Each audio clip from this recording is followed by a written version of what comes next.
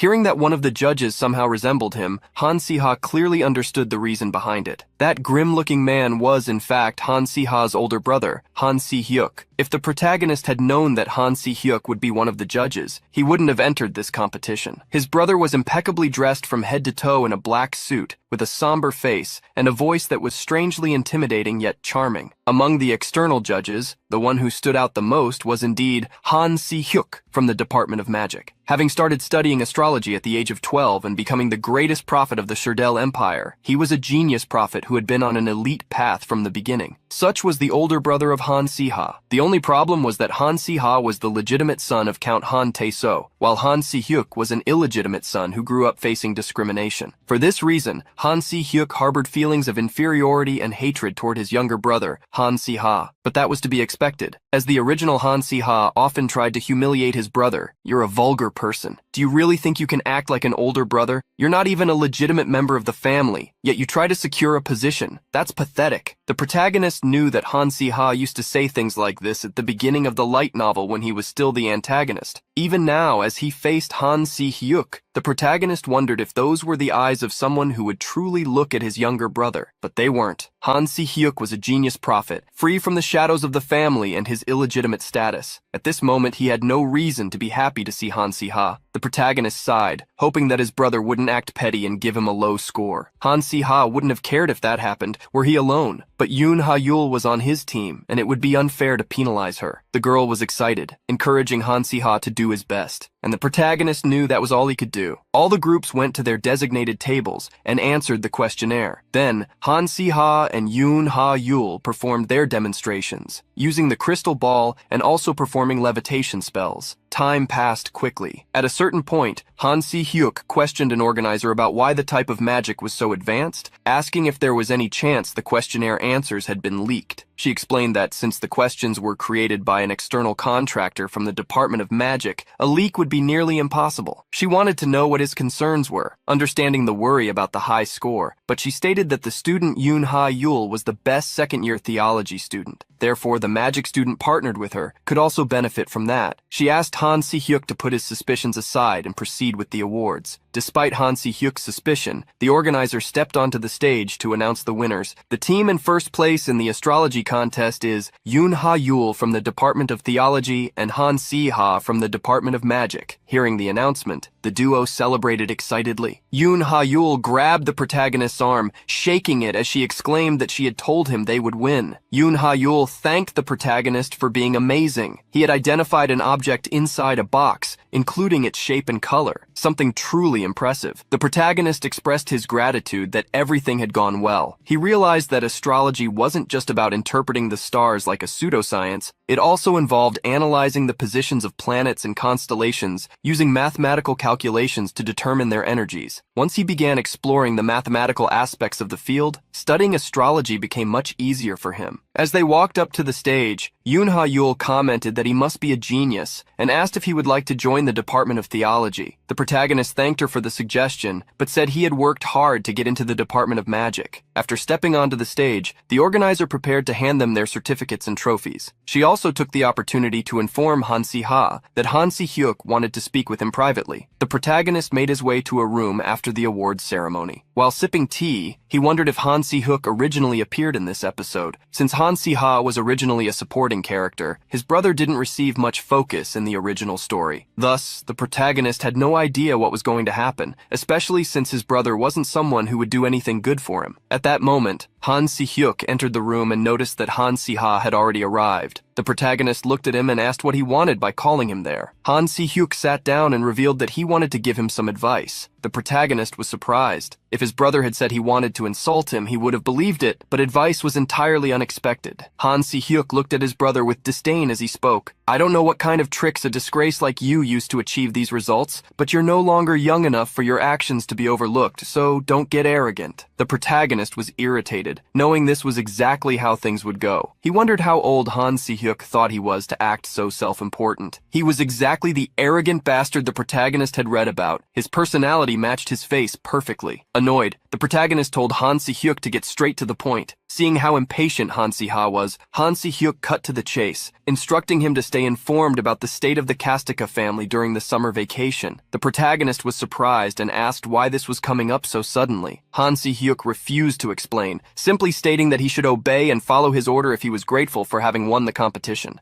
Hearing the man speak as if he had handed him the prize, rather than the protagonist earning it together with Ha-yul through their own efforts, the protagonist grew irritated. Han Si-hyuk didn't want to drag the conversation out and told the protagonist to leave. The protagonist stood up, realizing that the bastard was already kicking him out as soon as he finished speaking, typical of him. As he left the room, the protagonist wondered what was wrong with that guy. After Han Si-hyuk left, a few days passed, and the final exams of the first semester ended, with the vacation just a few days away. Holding a book on magical practices, the protagonist tossed it aside, wanting to forget about it. He had earned enough credits with the astrology competition, so he'd be skipping Professor Grint's classes in the second semester. At that moment, someone entered the protagonist's room, asking how the exams went. Adela greeted him with a cheerful smile, waving at him. The protagonist replied that he did well and asked about her. Adela said that, of course, she had done well. Adela approached the protagonist and asked about the suitcases by his side. Han Si-ha then revealed that he was planning to go home for the holidays. Hearing this, Adela became curious and asked if he was on good terms with his family again. She thought it was great that the situation seemed to have improved. The protagonist didn't want to tell her that they weren't exactly on good terms or happy to see each other. He only remembered that he was going home because of his older brother. Since Han Si-hyuk had insisted, Han Si-ha decided to listen to him this time. The protagonist then asked Adela if she was also going home. She said they wouldn't be too thrilled if she went back, so she'd be staying in the dormitory. Despite her words, Han Si-ha felt the situation was probably a bit different. Adela's family background had never been mentioned in the original story, and she had always lived alone. Therefore, since she didn't show much emotion, it was hard to tell what was really on her mind. The protagonist sighed and bid farewell to Adela, saying they'd see each other after the holidays in a month. To return home, Han Si-ha took a train. The trip was smooth, allowing him to arrive quickly. Standing before the large white building, Han Si-ha was left speechless. He was impressed to see the place in person, realizing that the original Han Si-ha was practically a magnate. Entering the property, he wondered why the original Han Si-ha wasted time studying dark magic. If it were him, he would prefer to live a peaceful life until graduation. Upon meeting the butler, Han Si-ha gave a slight bow and greeting, informing him that he had returned. The butler, however, misunderstood and asked Han Si-ha to wait a moment, as there was an order from the count, "Do not enter yet, not until I give permission." Hearing the butler reveal his father's order, Han Si-ha's jaw nearly dropped as he questioned whether he was truly going to be treated this way. He couldn't believe that his father was treating a son who had returned after a year and a half in such a manner. The afternoon passed quickly, and sunset arrived. As Han Si-ha sat on one of the entrance steps, a few maids whispered among themselves, surprised that he was still waiting there. One remarked on how persistent he was, saying that if it were her, she would have already found somewhere else to stay. Han Si-ha blushed. He could hear them perfectly. At that moment, the door behind Han Si-ha opened. The protagonist turned around, wondering if the person approaching him was Count Han Tae-so, Han Si-ha's father. The man looked at Han Si-ha and welcomed him, inviting him inside. The protagonist was surprised, wondering if he was really being allowed in so suddenly. Once inside the enormous mansion, Han Si-ha noticed the polished floors and sat at a table as large as his dorm room at the academy. While they ate, Han Tae-so revealed that he had heard the Minister of Magic was involved in a scandal that led to a trial, demanding Han Si-ha report the details. The protagonist now understood why he had been left outside. He had thought his father might have changed his attitude after hearing about his improved grades, but it seemed Han Tae-so suspected he was involved in another incident and was punishing him. Still, it was a reasonable assumption, as expected of Count Han Tae-so. Calmly cutting his piece of meat, Han Si-ha replied, "You're quick to catch strange news, but slow with other matters. I can guess the source of the information." Han Si-ha then glanced at a servant who flinched in fear. Seeing this reaction, the protagonist realized the news about him had been distorted. Faced with Han Tae-so's surprise at the way Han Si-ha spoke, the protagonist added with a slight provocation, "Besides, what kind of father wouldn't be curious why his son visited the Ministry of Magic?" Hearing Han Si-ha's remark, Han Tae-so shot him a sharp glare, asking if he dared lecture him.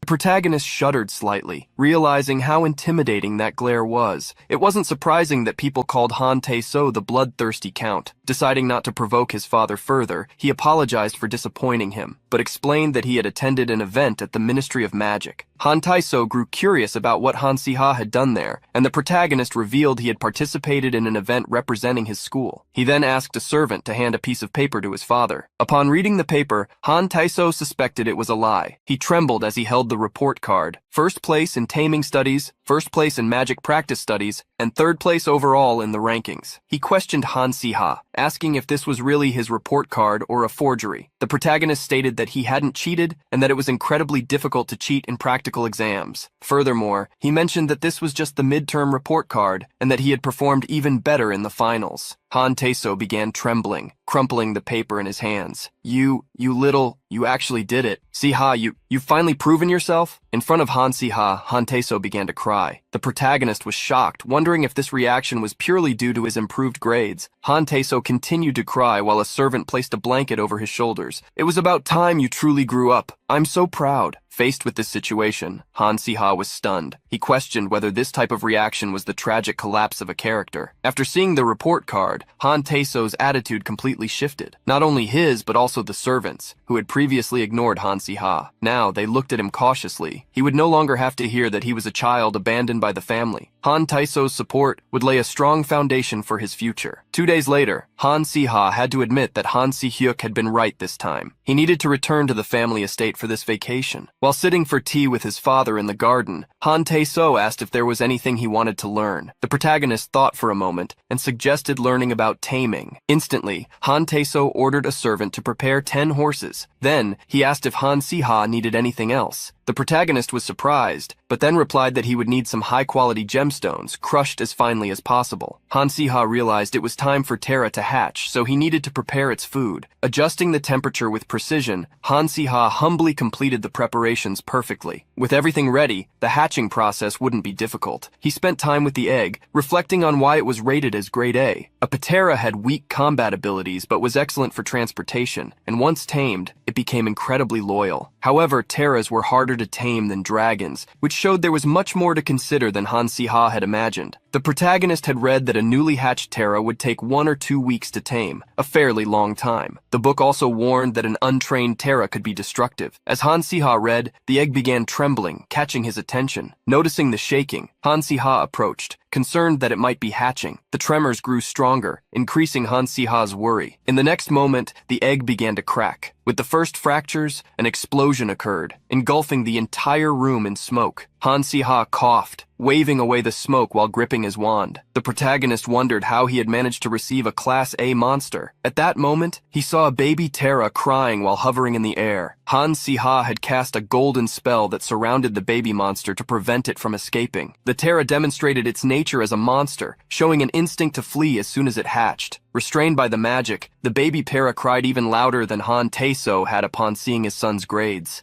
Exhausted, the protagonist sat on the floor. The strength of a newborn monster only an hour old was extraordinary. Even bound by magic, if the Terra managed to break free by force, it would be a disaster. Han Si-ha was grateful for his magical affinity, which allowed him to tame most monsters easily. However, the Terra seemed unresponsive to him from the moment it was born. Han Si-ha decided to approach the situation differently. He chose to soothe the monster, which was unsettled by its unfamiliar surroundings. Instead of using a sleep spell, he opted for a hypnosis spell. Pointing his wand at the Terra, the protagonist cast the spell. Once hit, the little creature began to calm down. The protagonist was relieved that his plan had worked. As the Terra lay on the ground, calmer, Han Si-ha decided it was time to place his mark on it. He held the Terra close to try to form a contract with it. The key to convincing the Terra to accept the contract was making it believe he wouldn't harm it. Han Si-ha drew from his past life experiences. He gently stroked the creature, helping it relax further. He knew he couldn't tame the Terra in a single attempt, so he resolved to stick to his plan for another week. Spending a week taming the Terra didn't seem like a problem. It was summer vacation, and Han Si-ha had plenty of free time. Besides, the chaotic room he was in was still his own. After dedicating all his time to taming the Terra and finally succeeding, everyone was astonished by the news. The protagonist's roommate asked if he realized how incredible this was. Even the most experienced tamers could manage a maximum of 3 monsters. It was astounding that he,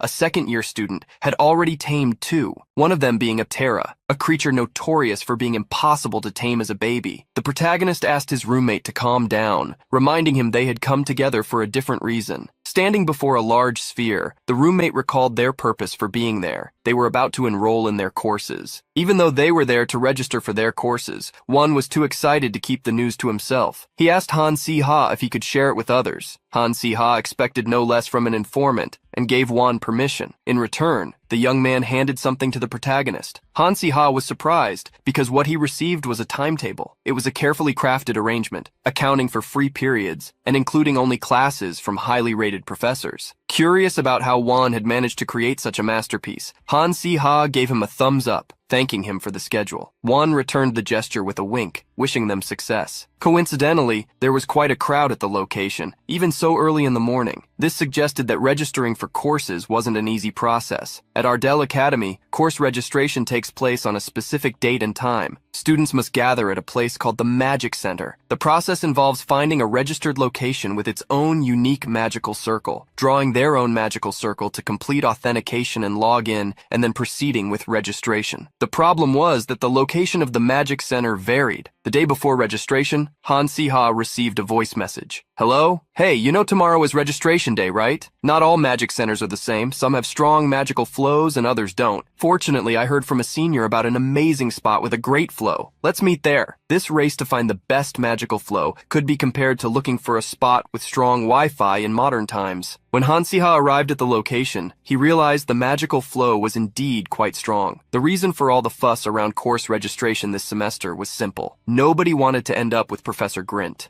Standing beside Han Si-ha, Won warned him that only 10 seconds remained until the Magic Center opened. A countdown began, and as it was about to end, Han Si-ha, along with all the other students, received a notification. The Magic Center for course registration was now active. All the students began clicking to access the registration page and frantically searched for their desired classes. The protagonist scoffed internally, watching how frustrated the students were with the slow pace of course selection. On the other hand, Han Si-ha, who had been studying the academy for 6 years, knew better than anyone which classes to choose, making his selections faster than the rest. In the midst of the chaos, Han Si-ha demonstrated remarkable precision and speed. He selected the classes he needed and abandoned the ones he didn't want. After some time, Han Si-ha had already finalized his schedule. Beside him, Won showed visible frustration, admitting that he had panicked at the last moment and ended up stuck with classes taught by Professor Grint. After sharing his struggles, Won asked how Han Si-ha had fared. Han Si-ha smiled and revealed that he had managed to secure all the best courses. Won was impressed, saying he had never seen such a beautifully crafted and perfect schedule before. Curious, he asked how Han Si-ha had been able to select all the right classes and whether he had trained for it. The protagonist smirked, dismissing the idea. Then with a melancholic expression he replied,